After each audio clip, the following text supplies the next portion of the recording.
You don't need eyes to see the truth, you just need to listen. A Ship. Screenplay by your name. The wind howled like a wounded beast, lashing the craggy cliffs of Dagger Point. Rain battered the solitary lighthouse, standing defiantly against the storm. Inside, a blind man named Youssef moved through the narrow, worn corridors with a grace that belied his sightlessness. His hands brushed familiar surfaces, the cool metal of the railing, the rough stone of the walls, mapping his world through touch, sound, and an innate sense sharpened by years of isolation.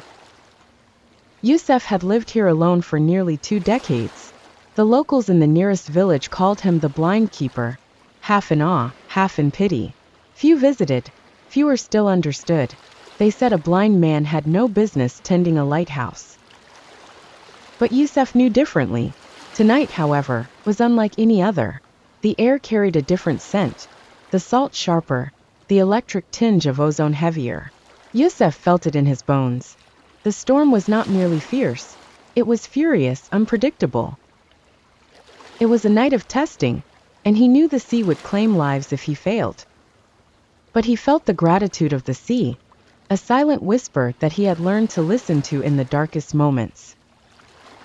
As the storm persisted, the lighthouse stood firm against nature's wrath. Within its sacred walls, Youssef found a kind of peace. His senses heightened. Far beyond ordinary perception, he anticipated motions and changes in a way that defied explanation. Years had been spent honing this uncanny ability, ever since the accident that took his sight, yet left him with this extraordinary gift. Each storm that swept through brought not only danger, but also a test of his unusual talents, a burden that he bore alone. Trusting only to the old tower and the sea itself, there were those in the nearby village who whispered of sorcery or madness. Whispers of curses on nights when the storms raged, and the light shone through walls of icy rain. Yet there were others who spoke of salvation, of the nameless guardian who protected their fishermen and traders. A figure shrouded in mystery but endlessly vital. This night would blend into countless others for Youssef, each a silent testament to his quiet vigilance.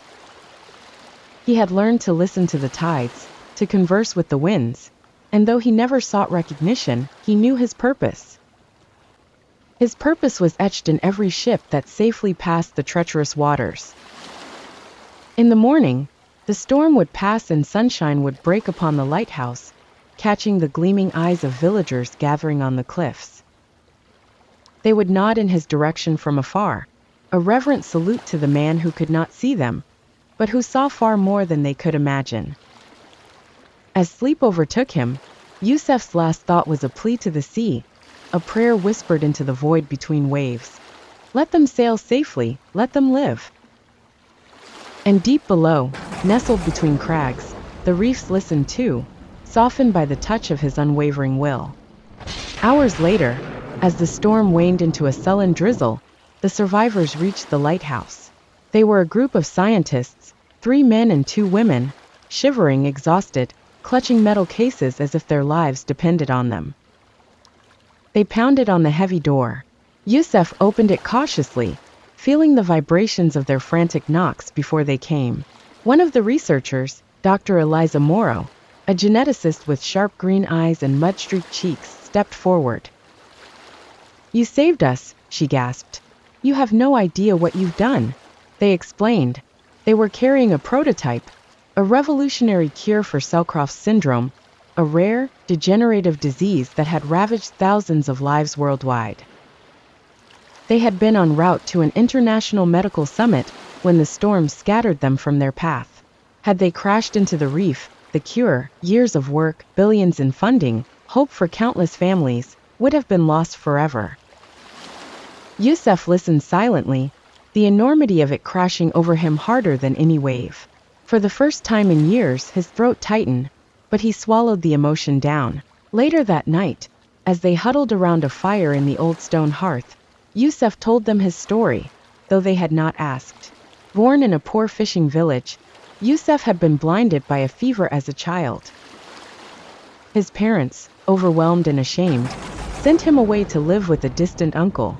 Villagers whispered that he was cursed, useless, better forgotten. But Youssef refused to be a burden. He learned to navigate by sound, by the shift of the wind, the tremble of the earth. When a job opened at the lighthouse decades ago, no one believed he could manage it. They mocked him, warned him he would cause a tragedy, yet he persisted. He learned the machinery by touch, memorized every signal and emergency protocol. Over the years, he had saved dozens of lives, unseen, unsung, forgotten. Tonight, perhaps the world would know.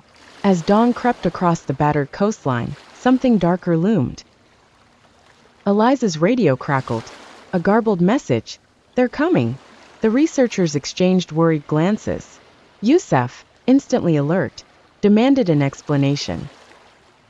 It wasn't just the storm that had threatened them. Word of the cure had leaked. A rogue pharmaceutical conglomerate, threatened by the loss of their monopoly over expensive, ineffective treatments, had hired mercenaries. The mercenaries were to intercept the researchers and destroy the prototype. And now, those men were on their way, armed, desperate, and closing in fast. Youssef's mind raced. Fear clawed at his chest, but he crushed it. He could not see their enemies, but he could hear, feel, sense. He would not let them destroy what he had saved. They barricaded the lighthouse's lower floors. Youssef directed the others to higher ground while he stayed by the entrance, listening, heart thudding with every crashing wave, every creaking stone. The invaders came at twilight, boots crunching on gravel, voices low and angry. Youssef moved through the darkness like a ghost, anticipating their paths. He used traps, fishing nets strung between beams, oil-slicked steps, heavy objects rigged to fall, not to kill, but to delay. The attackers, unfamiliar with the treacherous cliffs and the labyrinthine lighthouse, faltered. When one nearly reached the upper floor, Youssef struck, a well-aimed thrust with his cane, a sweep of his arm to trip the man into unconsciousness. He was fighting without sight, without weapons, but not without purpose. At last, the distant whine of sirens announced the arrival of coastal police, summoned by the researchers' emergency beacon. The attackers fled into the storm. The World Awakens news spread like wildfire. Blind keeper saves miracle cure. Hero without sight saves the world. Youssef's name crossed oceans and continents. Interviews were requested, honors proposed. But Youssef declined most. He didn't want fame. He didn't crave fortune. He only wanted to tend his light, to listen to the sea, and know, deep in his soul, that even the smallest, most overlooked among us could change the course of human destiny.